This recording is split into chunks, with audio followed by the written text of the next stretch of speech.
Caros alunos, é um prazer estar aqui na disciplina Planejamento para o Ensino de Biologia. Sou professora Daniela Lopes Scarpa, do Instituto de Biociências da USP, onde ministro disciplinas para o curso de licenciatura em Ciências Biológicas. E agradeço à professora Suzana Ursi por ter me convidado para compartilhar um pouquinho com vocês sobre o ensino de ciências por investigação e a sua importância para a gente tratar dos assuntos de biologia na sala de aula da educação básica. Então, espero contribuir com vocês nas semanas 4 e 5. E nesta semana, na semana 4, trabalharemos os princípios do ensino por investigação, né? Então, os assuntos que nós iremos tratar são esses: concepções de ensino por investigação, relação entre ensino por investigação, construtivismo e alfabetização científica, definição de ensino por investigação. Traremos as etapas do ciclo investigativo e o papel de professores e alunos no ensino por investigação.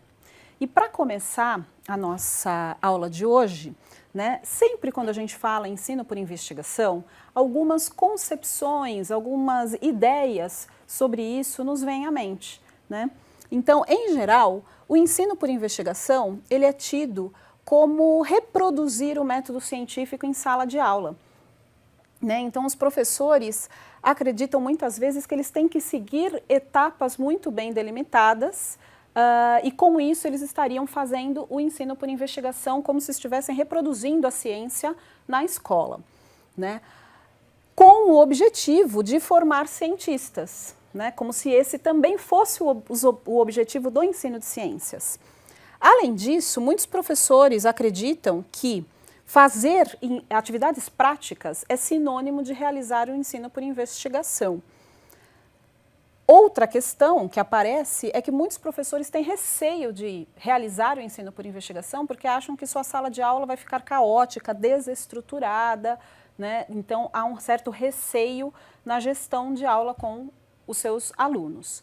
Então, a ideia dessas semanas é trabalhar um pouquinho com essas concepções e tentar mostrar que o ensino por investigação é um pouco diferente dessas ideias e que é possível trabalhar sim o ensino por investigação na sala de aula. E para isso eu já trago para vocês uma definição de ensino por investigação, né? Então, ensino por investigação envolve ativamente os alunos em sua aprendizagem, através da geração de questões e problemas nas quais a investigação é condição para resolvê-los, por meio da coleta, análise e interpretação de dados que levem à formulação e comunicação de conclusões. Então, o que está destacado aqui em amarelo, a gente vai trabalhar bastante ao longo aqui desta e das próximas aulas, né? A ideia de ensino por investigação, ela não é nova, né? Então, sempre quando a gente traz o ensino por investigação, as suas primeiras ideias vêm lá no início do século XX com John Dewey, um filósofo e educador americano, né? Para a gente começar aí a tratar esse histórico do ensino por investigação. Então, eu trouxe duas frases aqui do John Dewey, que ele escreveu em 1916, foi traduzido em 1959 por Anísio Teixeira, né? Ele que trouxe as ideias do John Dewey aqui para o Brasil. E as frases são o seguinte: o mundo em que até os homens mais inteligentes dos tempos idos julgavam viver era um mundo fixo, um mundo onde a fixidez e a imobilidade eram superior, mais importante em qualidade e autoridade do que o movimento e a mudança. Então, ele traz a ideia de mudança, de transformação, educação como transformação social, em que as pessoas poderiam, né, mudar de lugar. E esse seria o papel da educação, segundo os ideais de Dewey. E para ele, o método experimental empenha-se em quebrar toda e qualquer fixidez aparente e em provocar mudanças. Então, para ele, essa ideia de método experimental está muito além das práticas científicas, mas envolvem a experiência do sujeito, a experiência dos indivíduos ao realizarem determinadas tarefas com significado para suas vidas e que a educação deveria trazer esse aspecto da experiência no seu dia a dia. E que é assim que os indivíduos aprenderiam e transformariam as suas concepções e a própria sociedade, né? E para ele também, a questão do método experimental trazia também as práticas científicas como importantes, como potentes para realizar a transformação social almejada, né? No entanto, essas ideias foram se transformando. Ele realizou experiências interessantes nos Estados Unidos, a escola progressista, mas por conta da Guerra Fria nos anos 50, com o objetivo de formar cientistas, a educação, o foco do ensino de ciências, né, os objetivos do ensino de ciências passou a ser bastante elitista, bastante rígido, rigoroso, em que as etapas do método científico foram representadas como etapas extremamente rígidas que o professor tinha que seguir para que se formassem cientistas, se formassem engenheiros, médicos para fins militares, né? E isso, na sala de aula, se refletia com esta estrutura. Então, aulas teóricas em que os conceitos e processos científicos eram passados, né, de maneira expositiva, conceitual, na forma de definições, e depois a realização de experimentos que apenas confirmavam os conceitos, os processos realizados nas aulas teóricas, né? Então, o papel dos experimentos, das atividades práticas realizadas no ensino de ciências e também biologia, física e química, eles tinham esse papel confirmatório. Então, os alunos vão para o laboratório, seguem protocolos com etapas bastante rígidas e apenas confirmam conceitos, ou seja, não pode dar nada errado porque ele tem que seguir aquilo exatamente daquela maneira. Então, isso não dá nenhuma liberdade intelectual para o estudante construir o seu próprio conhecimento, né? Já nos anos 70, por conta, né, de uma mudança aí de contexto, nós temos uma modificação dessas ideias, né? Então, que contexto é esse? É um contexto de mudanças sociais, de questionamento, né? Então, todos os movimentos sociais que aconteceram nessa época contra as ditaduras, movimentos ambientais que surgem também, movimento feminista, etc., mais um processo de democratização da escola, onde mais pessoas, né, tinham acesso, começou então o processo de democratização no mundo todo da escola. Esse contexto, junto ao mesmo tempo, né, das ideias construtivistas tomando força também na educação, nós temos uma modificação da proposta, né, do objetivo do ensino de ciências como uma ciência para formar cientistas para uma ciência para todos, em que o ensino de ciências pode contribuir para a formação do cidadão, né? E isso dá origem a ideias como de alfabetização científica, né? Então, agora eu quero falar um pouquinho para vocês, retomar um pouquinho com vocês as ideias construtivistas e de alfabetização científica que vocês já tiveram aí ao longo do curso em outras disciplinas, né? Então, o que a gente está chamando aqui de construtivismo? Eu trago aqui 4 aspectos do consenso, do que a gente poderia chamar de consenso construtivista.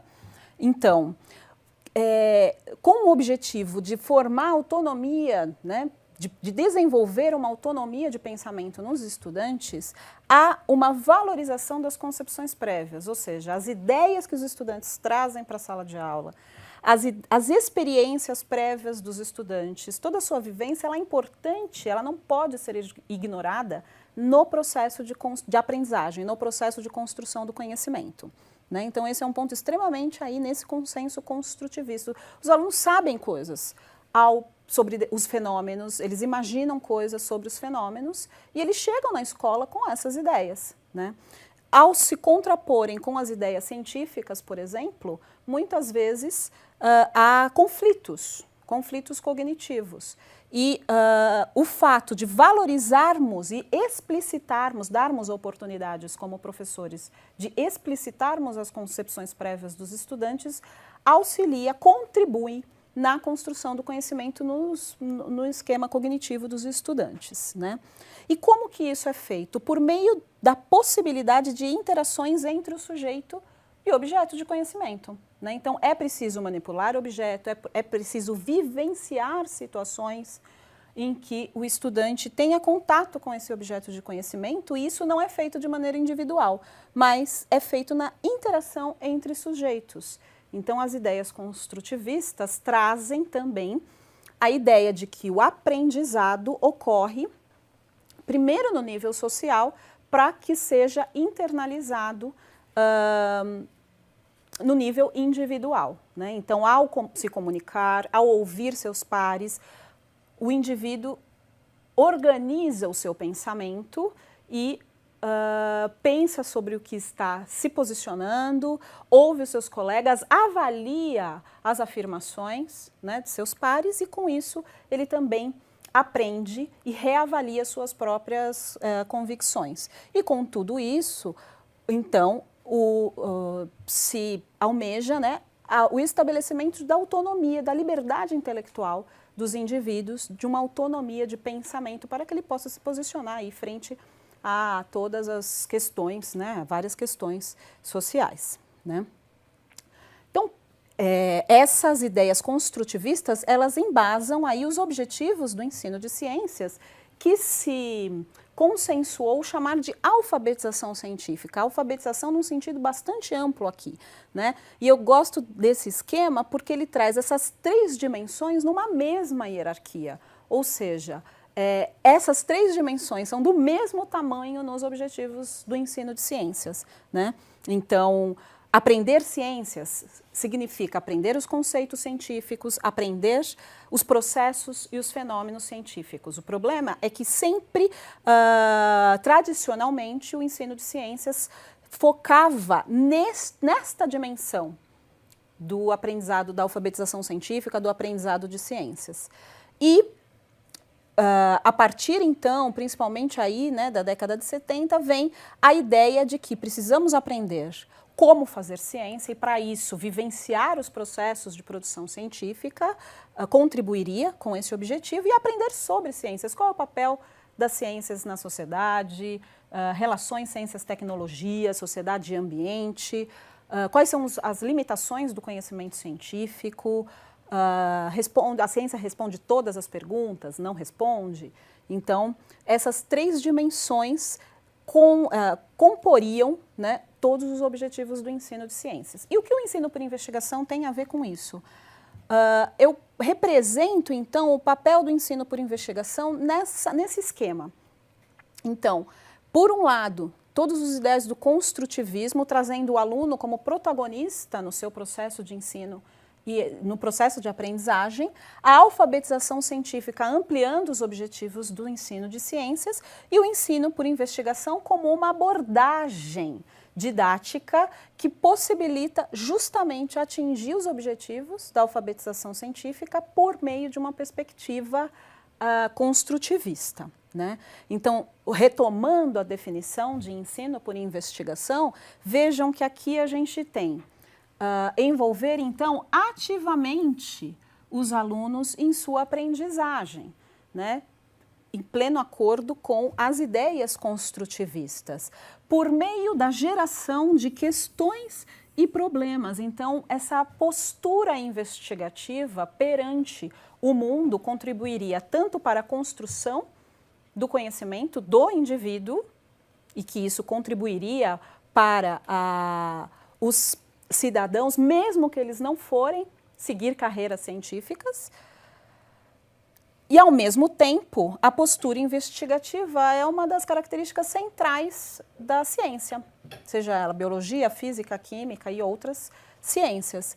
Então, também trabalhar com a problematização da realidade, dos fenômenos, da natureza, seria uma etapa aí fundamental do ensino por investigação, né? E, então, a investigação é condição para resolvê-las. E o que isso significa? Que o ensino deveria envolver a coleta, a análise, a interpretação de dados que levem à formulação e comunicação de conclusões, né? Essas ideias, então resumindo, né, aqui em tópicos, nós teríamos no ensino por investigação essas dimensões que estariam envolvidas: engajamento em perguntas de orientação científica, formulação de explicações a partir de evidências, avaliação dessas explicações à luz de outras alternativas, então avaliar, julgar as suas próprias afirmações, as afirmações dos colegas, embasando-as em justificativas e também o que envolve a comunicação dessas explicações propostas em um processo interativo e reflexivo, né? Então, uma reflexão sobre todo esse processo também faz parte do ensino por investigação. E isso está nos nossos documentos curriculares, então está lá desde os PCNs, mas eu trouxe 2 exemplos para vocês das novas diretrizes curriculares nacionais, que foram produzidas em 2012, que são os documentos vigentes. Então, no seu artigo 13º, no inciso 3, está lá, para o ensino médio como um todo, a pesquisa como um princípio pedagógico, possibilitando que o estudante possa ser protagonista na investigação e na busca de respostas em um processo autônomo de reconstrução de conhecimentos. Então, podemos ver aqui tanto os princípios construtivistas e podemos também enxergar como o ensino por investigação pode contribuir na formação integral do estudante, né? E o último exemplo é, no artigo 16, o projeto político-pedagógico das unidades escolares que ofertam o ensino médio deve considerar a problematização como instrumento de incentivo à pesquisa, à curiosidade pelo inusitado e ao desenvolvimento do espírito inventivo. Então, novamente, o ensino por investigação pode contribuir com esses objetivos da educação básica e da formação integral, né? O que nós vimos, então, na aula de hoje? Que, historicamente, o ensino de ciências era pautado em uma abordagem transmissiva, em que o professor transmitia conceitos de maneira, por meio de definições, para os seus alunos.